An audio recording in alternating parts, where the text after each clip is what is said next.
Asalaamu calaykum. Soo dhawaada asxaabta meel walba joogtaan kuna soo dhawaada Ogaal Media Show. Muuqaalkan waxaan kaga hadli doonaa filimka lagu magacaabo Quanticon oo ah gebi ahaanba filim sii saadaaliyay laguna soo bandhigay cudurkani coronavirus ee dunidu ay aad ula yaaban tahay.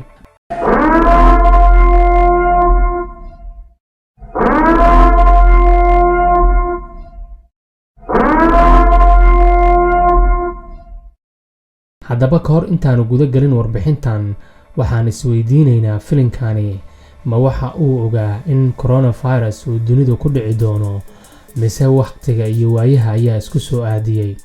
waxyaabaha la yaab kale waxay tahay in filimkani sidiisuba uu yahay filim ka hadlaya virus ku saabsan virus aan la aqoonin oo dhammaanba dadku ku dhici doona dad badanna ay u geeriyoon doonaan isagoo filimkani qaybo badan oo coronavirus ka mid ah ay isaga eg yihiin. ka hor intaanu guda galin warbixintan fadlan waxaan kaa codsanayaa haddii aad tahay saaxiib cusub subscribe saar channelkeena, haddii aad ka mid tahayna saaxiibadii hore fadlan beelka furo si fariimaheenu dhiblaan ay kugu soo gaaraan. mahadsanidin. tan iyo markii uu soo shacbaxay caabuqa corona ayaa waxaa si weyn sare u kacay daawashada filimka la sameeyey sanadkii 2011 kaasoo ka hadlayay cudur aan la aqoon oo kasoo bilowday dalka Shiinaha. haddaba xasuusnaaw cudurkani COVID-19 isagana wuxuu kasoo bilowday dalka Shiinaha khaasatan magaalada Wuhan. filimkan oo lagu magacaabo Quanticon ayaa qaabab fara badan u shabaha xaaladda rasmiga ah maanta taagan iyo weliba qaabka uu u faafayo xanuunka COVID-19 ama coronavirus oo la ogsoon yahay in dad badan oo dunida ka laaftay. inkastoo ay jireen shakhsiyaad filimaadka Mareykanka caan ku ah sida Matt Damon, Jude Law iyo weliba Gwyneth Paltrow, Katie iyo aktarro kale oo caan ah ayaa haddana xilliga uu soo baxay uusan filimkaasi gaarin halkii laga filayay. shirkadda filimkan soo saartay ayaa aktarradani kharash badan ku siisay si filimkani uu magaca uga faa'iideysto aktarrada jilaya.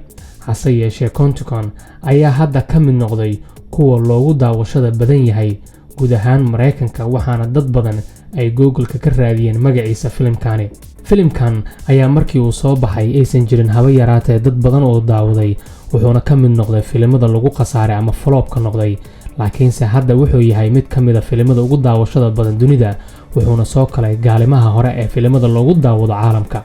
Warner Bros oo ah istuudiyaha soo saaray filimkani ayaa sheegay in bishii December uu kaalintii 207aad uga jiray qiimeynta filimada caanka ah ee dunida la jilay, halka uu hadda soo gaaray kaalinta 9aad, waxaana ka horeeya oo kaliya 8 filim marka qiimeyn hadda lagu sameeyay dadka daawaday. haddaba sababta uu sidaas ugu soo caan baxay ayaa lagu sheegay inay tahay sida filimkani ugu muuqdo mid saadaaliyay caabuqa coronavirus inkastoo la sameeyay ku dhawaad 10 sano ka hor. haddana filimkani waxa uu si sax ah u sheegayaa calaamado badanna ay ka siman yihiin xanuunkan coronavirus iyo xaaladda hadda lagu jiro. filimka qaybaha lagu jira iyo meelaha lagu jira dhammaantoodba waxaa ku jira magaalooyin oo hadda si ba'an filimka u saameeyay, waxaana ka mid ah magaalada London iyo magaalooyin waaweyn ee dalka Mareykanka. sidoo kale dalka Shiinaha ayaa ka mid ah meesha oo filimkani kana soo bilowday si daranna u saameeyay. sida lagu jilay filimkani, haweeneyda ganacsato ah ayaa u dhimatay xanuunkan oo aan la aqoon kadib markii ay u safartay dalka Shiinaha, waxaana ka dhashay xaalad degdeg ah oo saameysay caalamka oo dhan. coronavirusna sidaas si la mid ah wuxuu ka soo bilowday haweeney cuntay xayawaan. haddaba waxaad ogaataa filimka qaybta ugu horeysaba waxay isaga egyihiin faafistiisa inuu ka soo bilowdo haween, labaduba haween ayay ka soo bilowdeen. filimkana waxaa lagu bilaabay haween halka coronavirus-kana uu ka soo bilowday haween. waxaana cajiib ah in filimka isku qaab isku si ay u faafayaan xanuunka coronavirus iyo weliba xanuunkan la aqoon oo filimka lagu jilayo walow magac kale filimka la siinayo xanuunkaasi. haddaba waxaa xiise gaar ah filimkana u yeelaya gabadha ku matalaysa haweeneyda ganacsatada ah ee Gwyneth Paltrow oo 26 February baraheeda bulshada soo dhigtay sawir iyadoo afka u duuban yahay. taasina waxay tusinaysaa in maantay 9 sano ka hor gabadhaasi filimka jilaysay afka ay xiratay, laakiin maantay dunidu ay tahay dhammaanteedba mid afka u wada xiran yahay.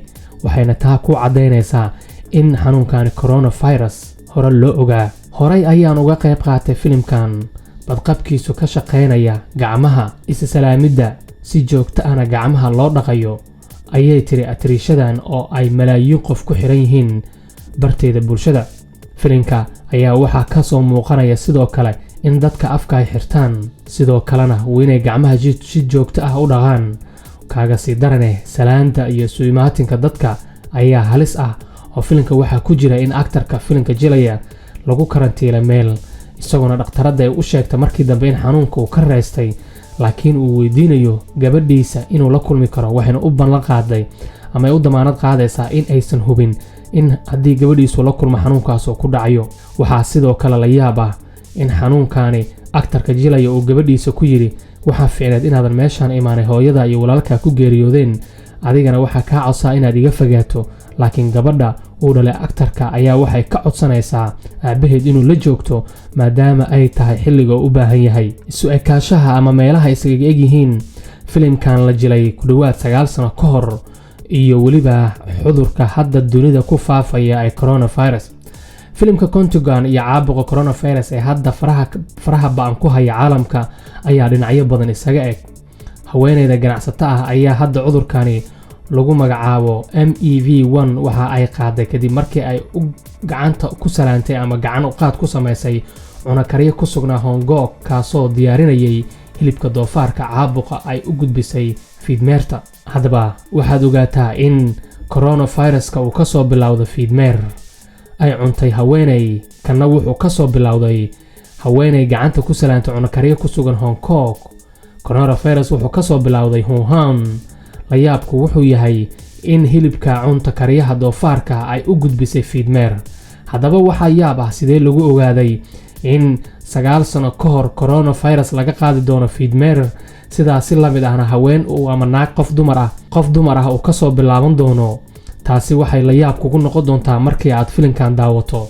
Mareykanka ayay dib ugu soo laabatay haweeneydaasi, waxaana xanuunkaani daran kadib uu cudurkaani galaaftay iyada iyo wiilkeedii, balse waxaa ka badbaaday oo kari waayay xanuunka saygeeda oo jilaa filinka ku jilay Matt Damon, kaasoo macnaheedu tahay in aktarka filinka jilay xoogaa jirkiisa uu difaac badan lahaa. khubarada caafimaadka ayaa rumaysan in caabuqa corona uu ka yimid xayawaan kana bilowday magaalada Wuhan bishii December ee 2009.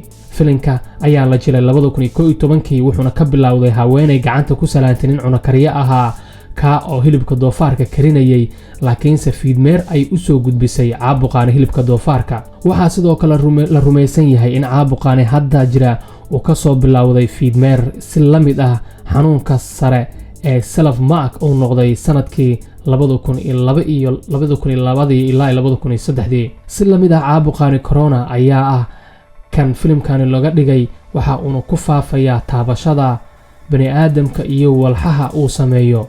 haddaba coronavirus ayaa isagana wuxuu ku faafayaa wax kasta oo qof coronavirus qaba uu taabto in qof kale uu taabto. salaanta, neefta iyo weliba isla wadaagidda waxyaabaha, taasi oo dadku hadda lagu amrayo inay kala fogaadaan, gacmahoodana si joogto ah u dhaqaan.